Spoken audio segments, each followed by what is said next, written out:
very briefly about the future and this question of optimism. We should start with the youngest person on our panel, which is Nia.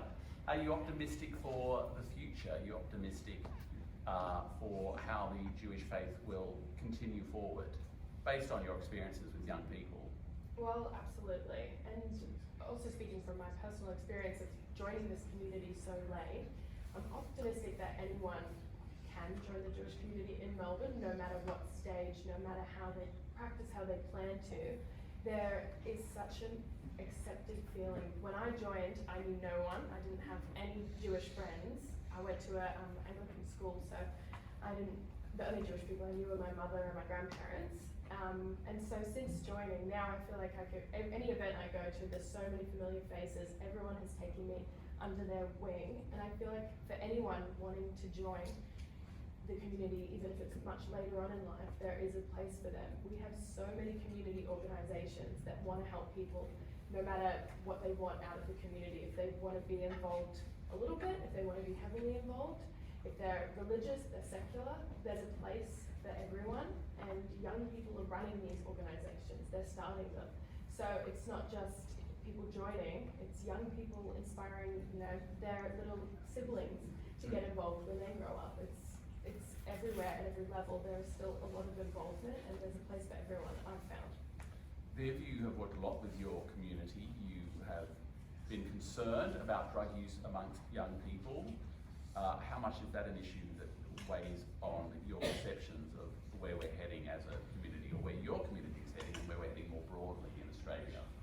I have to say, if I take my experience working with the community during the pandemic, you can only have optimism and you can only have hope, because without that it would have been very difficult for many of the people in the different multicultural communities. They have to work through it. Andrew Chris would know this, would see this more than I have as well, with floods, fires and everything else. I have an enormous amount of optimism for the multicultural and multi-faith community. I know we have a lot more to share and to celebrate and to be able to support each other.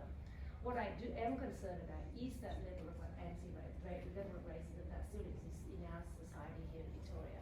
And I would like us to actually be looking at the changes that are much more structural and more foundational than the tourism things that we talk about, some of the peripheral stuff that we do, which is fantastic.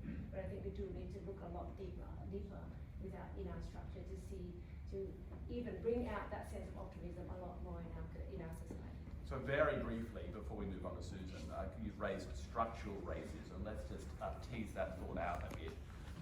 You think that there are barriers in how society is organised that favour certain groups over other groups? I think the structure that we have for a long time, by definition, supports the majority. Democracy does look at the majority. So when you happen to be in the minority group, there are things that you couldn't do. And we rely a lot on the individual. It's up to you to find out for yourself. It's not up to us. Whereas many of us come from a very collective society. So those sort of structural differences does make it difficult for the individual to be able to say, I need to be able to stand up for myself, and I have the confidence and the knowledge to do that, and I don't. Well, Susan, we've had qualified optimism from two of our panel members. What are your views? We go 3 from 3 here. Well, I will be unqualified optimism, and I think I'm that because just being at an event like this one tonight is really, when you think about it, quite astounding. And it's such a credit. Gabby was telling me that he spoke to the chief rabbi. Rabbi Gabby was telling me that, that he spoke to the chief rabbi in Sydney, who said that he believes having an iftar at the shul for Shabbat is the first time this has happened in Australia. Things like this matter. You look at this room, we should not underestimate how significant it is that this synagogue has done this. When we look at what's happening in the world, just shocking rise in anti-Semitism, division, all of these things. There's a lot of terrible, but I actually think people are good, and you look, events like this change things. We shouldn't underestimate the role events like this play, and the people who come to this, what we will be like when we leave, what we will tell other people about events like this. It's stuff like this that makes me feel really optimistic. I think that is very true.